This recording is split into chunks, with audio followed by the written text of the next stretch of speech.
I never imagined my own mother would throw me out of my little sister wedding after I secretly sacrificed 12 years of my life to make that day possible.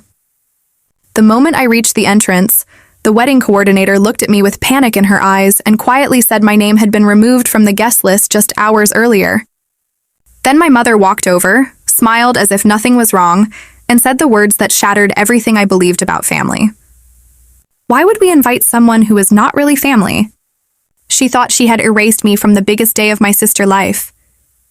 What she did not know was that my signature was on the contract that paid for every chair, every flower, and every moment of that wedding.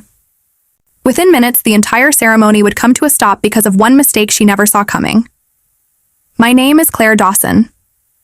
I have spent more than a decade working as an ICU nurse, helping strangers survive the darkest nights of their lives. People trusted me when everything else was falling apart, but I never expected my own family would become the hardest people to save. Last summer, I arrived at my younger sister Emma's wedding wearing my best dress and carrying a small gift that had waited 12 years to reach her hands. I smiled at the woman checking names at the entrance, told her who I was, and watched the color drain from her face. She quietly looked up and apologized before telling me my name had been removed from the guest list that very morning. Before I could even ask what had happened, my mother stepped beside me with a calm smile and spoke loudly enough for everyone nearby to hear. Why would we invite someone who is not really family? Those words hurt more than anything I had ever heard. I looked at her, nodded once, and told her that if that was truly how she felt, then this would be the last time she ever saw me as family. I turned around and walked away, believing I had finally lost the only people I had spent 12 years sacrificing everything to protect. What my mother did not realize was that the wedding she had just thrown me out of legally belonged to me. My name was printed on a contract she had never bothered to read, and within minutes, that single detail would stop the ceremony before my sister could even walk down the aisle. 12 years earlier, my father died suddenly from a stroke. I was finishing nursing school while Emma was only 15 years old. After the funeral, I discovered our family was drowning in debt. The mortgage was already months behind, and one night I found my mother sitting on the kitchen floor surrounded by unpaid bills. She begged me to help save our home, but made me promise Emma would never know where the money came from. She believed my sister deserved a normal childhood without carrying that burden, and I believed protecting her was the right thing to do. After graduating, I accepted exhausting night shifts because they paid better. Every paycheck sent nearly half my income directly into my mother account. I paid the mortgage, repaired the house, bought Emma braces, covered school trips, and eventually paid for her entire college education. Every dollar passed through my mother first, allowing everyone to believe she alone had carried our family through tragedy. She became the admired widow everyone praised, while I slowly became the daughter people believed had forgotten where she came from. As the years passed, Emma drifted farther away from me. Whenever I missed birthdays or family gatherings because I was saving lives at the hospital, my mother told everyone I simply did not care anymore. Invitations disappeared before reaching me. Phone calls became shorter. The sister I loved believed I had abandoned her, while I kept sacrificing more because I thought silence was protecting her. Years later, Emma got engaged.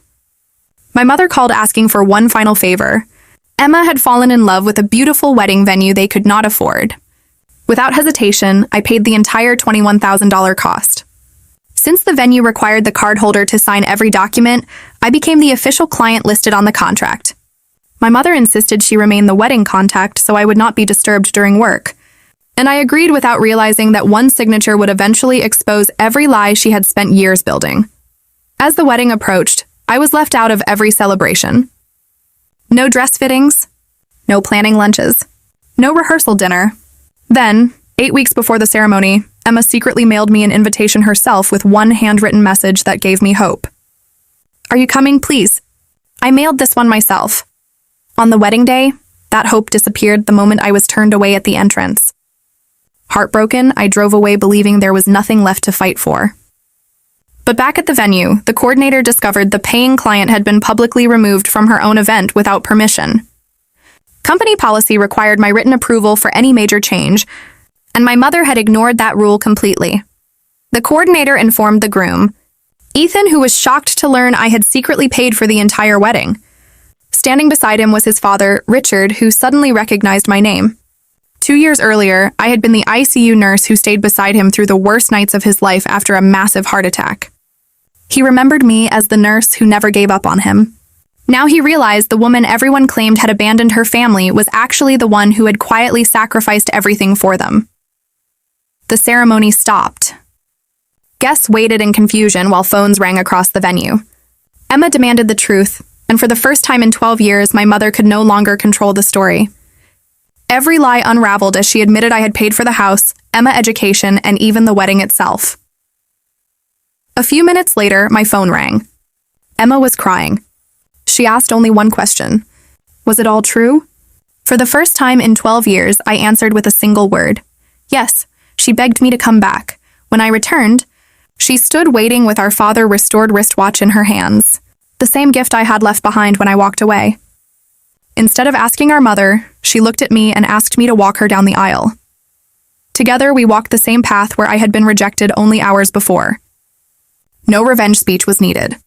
No public humiliation could have been more powerful than the truth finally standing in the open. That day taught me something I will never forget.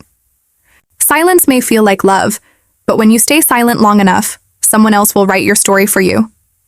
Real love does not hide forever. Sooner or later, the truth always finds its way into the light. And when it does, no lie is strong enough to stand in its way.